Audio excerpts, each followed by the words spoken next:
Estimados y estimadas estudiantes, en esta clase de Ingeniería Hidráulica Avanzada vamos a seguir comprendiendo los conceptos básicos de la hidráulica fluvial, y en esta clase en particular veremos la propiedad física de los sedimentos que se conoce como la granulometría.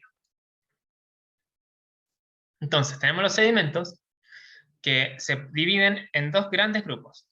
Se dividen en material no cohesivo y en material cohesivo. El material cohesivo son materiales donde, al tener una cierta humedad en el sedimento, son capaces de tener la característica de cohesión, es decir, que se van a unir entre sí.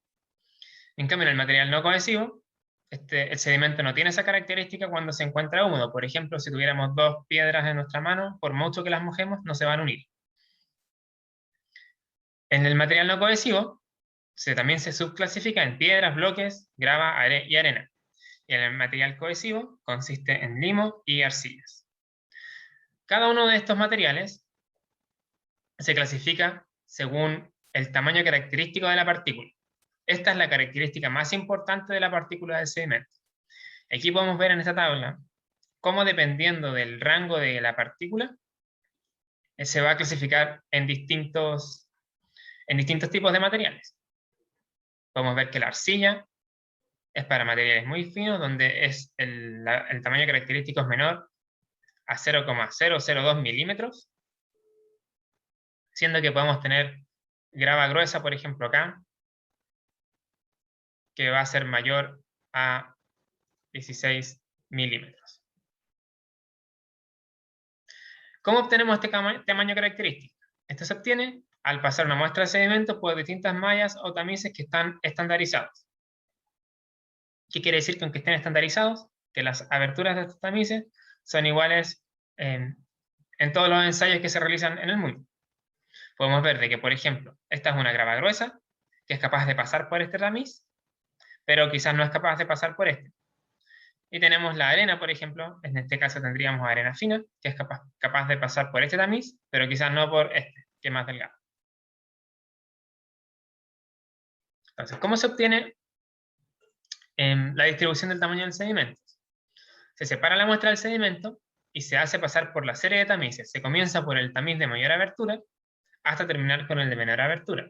Es decir, se toma toda la muestra y se hace pasar por el tamiz más grande, y lo que queda retenido acá se va a considerar que es grava media o grava gruesa. Y así sucesivamente, lo seguimos pasando, y aquí nos va quedando la grava fina, la grava muy fina, hasta terminar solamente con el limo y la arcilla. Estas son ¿cómo se conocen las mallas? Tenemos las más utilizadas, son desde las malla 4 hasta la malla 200, y esta es la abertura que tiene cada uno de estos tamices. Ahora, ¿cómo se grafica una vez que se cataloga el sedimento? Esto se presenta, los resultados de la clasificación del sedimento, se presentan en una curva que se conoce como curva granulométrica. En esta curva, en el eje horizontal, se ubica el tamaño de las partículas, que es lo mismo que la abertura del tamiz, y en el eje vertical se ubica el porcentaje de la muestra en peso, esto es importante, que pasa por el tamiz. Entonces, por ejemplo, tenemos que para un diámetro en este caso, de aproximadamente 1,5 milímetros, para esta muestra corresponde a lo que es retenido, a lo que pasa por el tamiz más grande. Todo lo que pasa por este tamiz está encerrado en este rectángulo en rojo.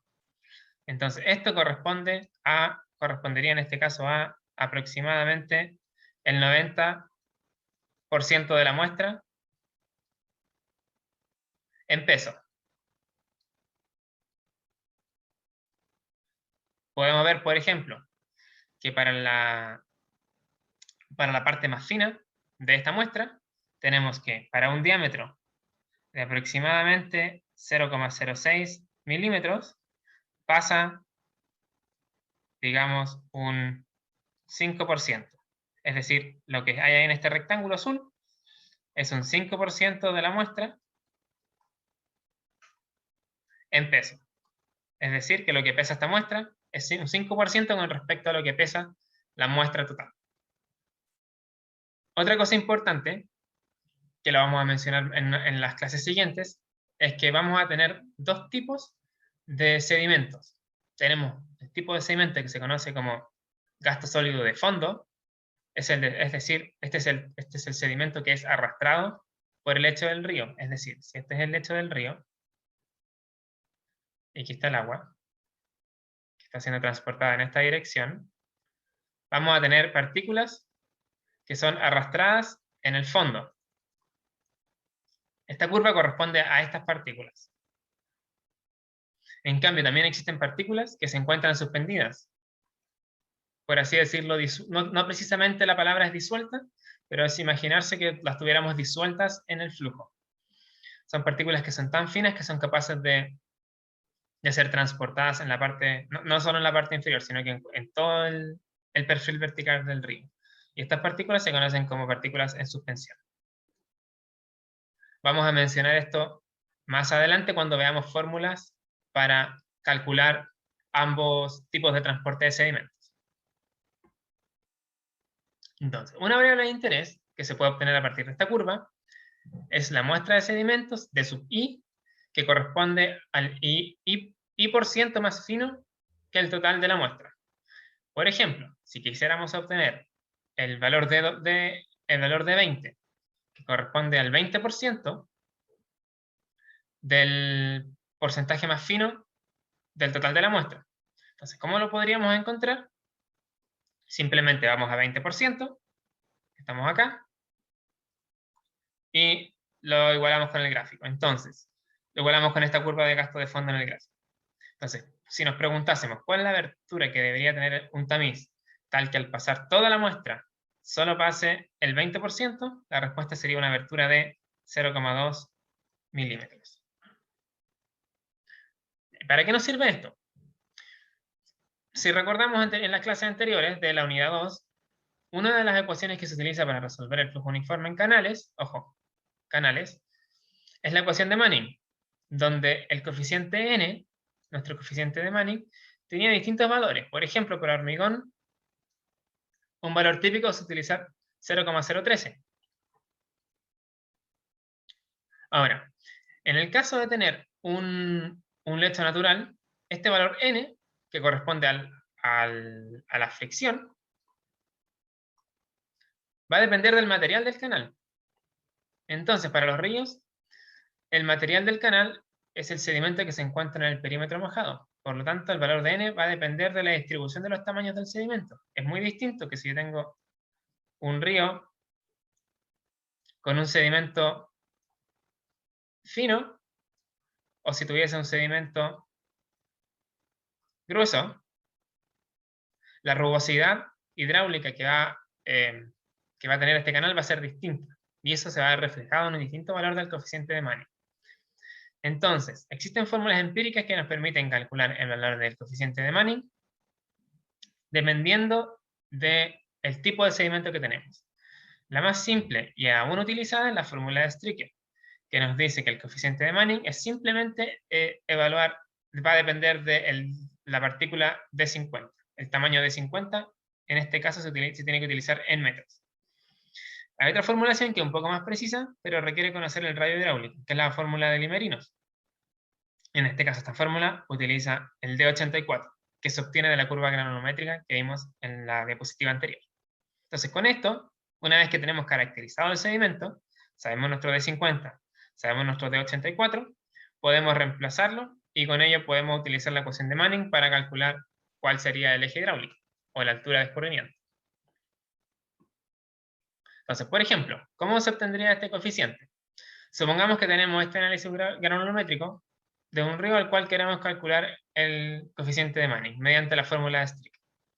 Entonces, supongamos que se hizo un estudio granulométrico y tenemos esta curva granulométrica que corresponde al transporte, a los sedimentos que hay en el fondo. Entonces necesitamos calcular el D50.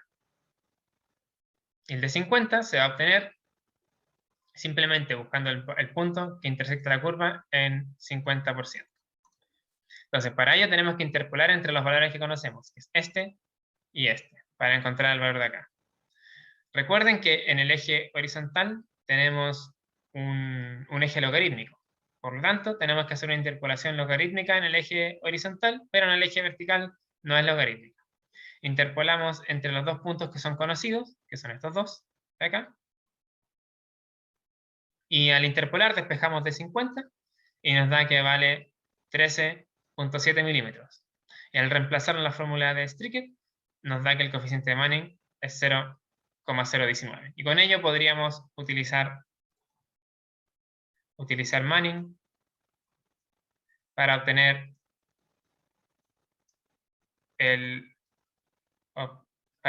la altura de escurrimiento, por ejemplo, h, o también el caudal. Si es que tuviésemos la altura de escurrimiento, podríamos calcular el caudal. Eso sería por la clase de hoy. Nos vemos en la siguiente clase.